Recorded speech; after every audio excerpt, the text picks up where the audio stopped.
A minha cara, 2 horas da manhã, 2h07 da manhã, pro Bahia me tomar um gol aos 53 minutos, foi isso? 52 minutos? Ai, Bahia! Ai, Bahia! Bom, eu estava preparada para fazer um vídeo, ao menos com o empate do Bahia, mas foi uma derrota. Vamos lá. Ai, sei nem o que eu vou falar com esse vídeo. Seguinte, se você tá chegando aqui no canal, se inscreve porque super me ajuda. Faltam pouco mais de 100 pessoas para chegar a 10 mil inscritos no canal. Então, peço que você se inscreva, deixa o seu like no vídeo e também comenta aqui se o seu time, nessa reta final do Brasileirão, está brigando pelo rebaixamento ou está brigando por um título, quem sabe? Negócio tá bom, negócio tá bom. A briga em geral, seja pelo que for, tá boa no Campeonato Brasileiro. Aqui neste canal falamos sobre futebol italiano e também PSG. Obviamente, sou correspondente da TNT Sports aqui em Paris, depois de 6 anos na Itália. Mas sou torcedora do Bahia e decidi falar um pouquinho aqui, porque vinha muita gente mandando mensagem nos comentários aqui, pedindo para eu falar um pouco do Bahia. De vez em quando, enfim, eu posto nas redes ou falo alguma coisa. Então, como eu ia assistir esse jogo contra o São Paulo, porque o jogo começou meia-noite aqui, e foi um dia em que eu já ia dormir muito tarde, porque eu fiquei assistindo Liga dos Campeões até quase meia-noite, né? Então, decidi que hoje valia a pena fazer um videozinho pra vocês. Infelizmente, com uma vitória do Bahia. Com uma vitória. Tá vendo? Chega, falei vitória. Por isso que deu merda. Atenção, isto é um vídeo de torcedora, então se você é torcedor do Vitória, não se irrite. Está falando aqui uma torcedora nesse momento, até porque não sou comentarista de futebol brasileiro, acompanho muito pouco futebol brasileiro, os horários são péssimos, então não estou aqui neste momento como comentarista, repórter de Bahia, tá? Então tenham essa consideração por aí, mas enfim, infelizmente não estou aqui falando sobre um triunfo do Bahia, e sim sobre essa derrota que eu achei que fosse ser empate. Muita gente, obviamente, me pergunta sobre diferença de futebol brasileiro, futebol europeu e tal. Em geral, a coisa que eu mais sinto, assim, diferença, é a velocidade das partidas. E jogadores mais prontos, em geral, estão aqui, né? Então a gente vê jogadores ainda muito verdes no Brasil, ou jogadores já experientes, e aí que, por conta da velocidade no Brasil, acabam se destacando muitas vezes por isso, não só por isso, mas muitas vezes por isso. Então a primeira coisa que me chama a atenção, sempre que eu assisto o jogo, e repito, eu assisto muito pouco jogo do futebol brasileiro, tá? Eu não consigo acompanhar. Eu tenho muito jogo de futebol internacional pra assistir já. Então eu assisto assim, vai ter a final da Libertadores, eu assisti.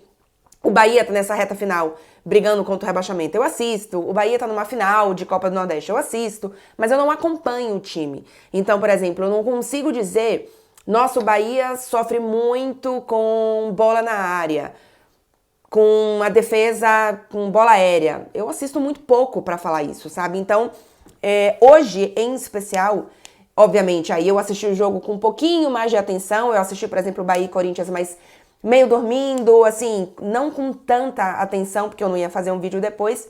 E hoje eu dei uma atençãozinha maior em relação a isso. E obviamente, vi isso, né? Enfim, diferença de velocidade, jogadores ainda muito verdes. Mas, em especial, falando sobre o jogo, o Bahia começou com uma marcação muito frouxa, muito baixa.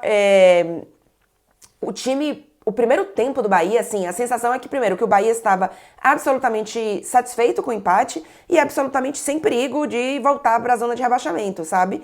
Foi bem apático o time no primeiro tempo, estava irritadíssima com isso. No segundo tempo, o Rogério Ceni fez uma modificação que mudou não só o esquema, mas colocou um pouco mais de energia, de atitude em campo. Ele colocou o Everaldo Não lembro nem quem foi que ele tirou agora, mas a entrada do Everaldo deu mais velocidade pro Bahia, deu mais movimentação. O Bahia começou a chegar bem ali pela direita. Teve um lance do Cauli, que inclusive... O Cauli tem muita qualidade, mas não sei se hoje... Acho que hoje ele errou especialmente mais do que ele erra em outras partidas. Até porque a última partida que eu vi do Cauli foi a partida contra o Corinthians. Então hoje, especialmente, ele errou demais. Mas ainda assim, tinha alguns momentos, em especial no segundo tempo, quando ele apareceu um pouco mais, que você vê a qualidade dele, né? Teve um lance que ele vem na velocidade pelo meio e aí ele dá um passe em profundidade pro Biel na esquerda, se eu não me engano, que vinha um outro jogador aberto pela direita, que eu não lembro agora quem que era, que eu assisti no jogo, o passe mais lógico e mais fácil seria o passe na direita. Só que ele enfia entre os dois marcadores pro Biel na esquerda e, obviamente, é um passe muito melhor, porque acaba deixando o Biel completamente já sem esses dois jogadores na marcação e o Biel, enfim, acaba não aproveitando a chance. O Bahia teve umas 2 ou 3 chances que faltou qualidade na finalização para poder matar o jogo. Apesar da derrota, um bom jogo do goleiro do Bahia também, poderia ter sido mais, o São Paulo poderia ter feito um segundo gol ali, na verdade, um gol antes do gol que deu a vitória, mas no fim, o segundo tempo do Bahia foi muito bom e foi muito bom. Foi melhor do que o primeiro, mas foi quando ele tomou o gol. Eu acho que, olhando bem rapidamente, a tabela do Bahia tá talvez um pouco menos complicada que outros times que também estão ali brigando pelo rebaixamento, mas ao mesmo tempo dá pra confiar exatamente no Bahia? Não dá, né? Eu olhei, eu já esqueci aqui quem que o Bahia enfrenta. O América Mineiro e o Atlético Mineiro, não é isso? O América Mineiro fora, então na teoria é um jogo que absolutamente precisa vencer, e o Atlético Mineiro pode estar brigando por título do Campeonato Brasileiro. Então, se o Bahia fizer 3 pontos em 6, não sei se será suficiente. Porém, os outros concorrentes também estão bem ruins, né? Então, vamos ver o que acontece. Antes de finalizar um pouquinho o vídeo, finalizar o vídeo, muita gente tem curiosidade de saber um pouco da minha relação com o Bahia. E muita gente também sabe e já assistiu outros vídeos e outras entrevistas quando eu era bem mais nova, em que eu inclusive falo que eu sou vascaína. A entrevista que eu dou pro Jô Soares, que tem inclusive aqui no canal, que tem muitos e muitos anos, e eu nem amo essa entrevista, eu falo, no caso, que eu sou torcedora do Vasco. O que acontece de forma muito, muito resumida é que os meus pais, que são torcedores do Bahia, assim como meu irmão, não quiseram me influenciar em nada. Então, assim, eles tentaram não me influenciar na escolha de uma profissão, na escolha de uma religião, na escolha do clube. Todas as outras coisas eu acho correta. No clube, eu acho que eles erraram. Deveriam ter me influenciado. E eu tenho uma parte da família que mora no Rio de Janeiro, que é do Rio de Janeiro, e essa parte da família me convenceu a ser vascaína. A verdade é que eu estava carente. Quem jogasse uma camisa pra mim de um time, eu agarraria, e a que eu agarrei foi a do Vasco. Mas quando eu fui crescendo e ficando mais velha e começando a me envolver mais com futebol, eu percebi que, na verdade, eu já era torcedora do Bahia e não sabia. A minha carreira como jornalista de futebol começou, obviamente, em Salvador, e começou comentando o Campeonato Baiano. E o primeiro Campeonato Baiano que eu comentei sozinha, porque o primeiro campeonato que eu comentei foi na TV Bahia, era uma TV aberta, é uma TV aberta, e eu comentei junto com o Jorge Alain, queridíssimo, inclusive, que me deu muitas oportunidades na TV. A gente comentou junto o Campeonato Baiano. E o segundo Campeonato Baiano que eu comentei já foi pelo PFC Sport TV, e aí eu era uma comentarista única, né? Não tinha um outro comentarista comigo. E foi o Campeonato Baiano que o Bahia voltou a vencer depois de... Quantos anos? 7 ou 10 anos? Estou na dúvida de se é 7 ou 10. Vocês, torcedores do Bahia, vão lembrar. Minha memória é péssima. E foi aquele ano que o final do campeonato foi 3-3, com viradas e tal. E naquele dia, eu já era bem velha, eu já tinha mais de 20 anos ali, obviamente. Eu percebi que eu era muito Bahia. Mas, obviamente, eu ainda estava trabalhando, eu namorava em Salvador. Só que no ano seguinte eu me mudei para o Rio de Janeiro. E eu não sou uma típica baiana quando você pensa nas coisas típicas da Bahia. Então, por exemplo, eu não sou uma pessoa que sempre amou praia. Eu gosto muito do mar. Eu amo o mar, mas eu não amo praia. Eu não amo axé. Sempre me diverti no carnaval. Pulei carnaval desde pequena. Mas o axé não é minha música favorita. Eu gosto muito mais de rock. Meu estilo musical é rock.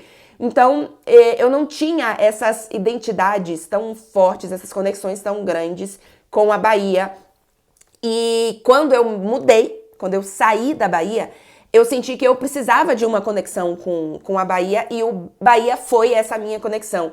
Então eu fui me tornando cada vez mais torcedora do Bahia e especialmente vindo pra cá, isso aumentou. Eu vejo menos jogos do Bahia hoje do que eu via quando eu estava no Brasil e quando eu estava em Salvador, mas eu me sinto muito mais Bahia hoje do que eu me sentia quando eu morava em Salvador por todas essas questões. Para quem conhece o meu podcast com a Tati Mantovani, o Atrás do Gol, tem um episódio inteiro que a gente fala sobre a nossa relação com os nossos times no Brasil e eu conto com mais detalhes um pouco dessa minha mudança de time, dessa minha descoberta, digamos assim, de que eu, na verdade, já era torcedora do Bahia. Então, é isso, um pouquinho da história para vocês. Estarei aqui na torcida para que o Bahia não caia para a segunda divisão. É triste, eu vivi muitos anos já com o Bahia na segunda divisão. Então, seguirei aqui na torcida, mas enfim, vamos ver o que acontece. Videozinho bem diferente no canal por aqui, mas espero que vocês gostem. Então, deixa o like no vídeo. Se você for torcedor do Bahia, ainda mais para me ajudar. Se não, deixa o like no vídeo também para que eu faça mais conteúdos diferentes. Comentários por aqui e não esqueçam de se inscrever no canal. É isso, gente. Eu deveria ter feito vídeo da Liga dos Campeões, mas a Inter entrou completamente reserva e aí eu não dei tanta atenção pro jogo e depois foi 3-3. Então eu dei mais atenção para Real Madrid e Napoli. E não vou fazer um vídeo só sobre Real Madrid e Napoli, mas quinta ou sexta vem algum vídeo aí sobre algum italiano, alguma coisa mais ligada à Liga dos Campeões ou já de prévia de rodada no final de semana. Tá bom, gente? É isso. Beijo e boa noite. 2h20 da manhã aqui. Como é que dorme?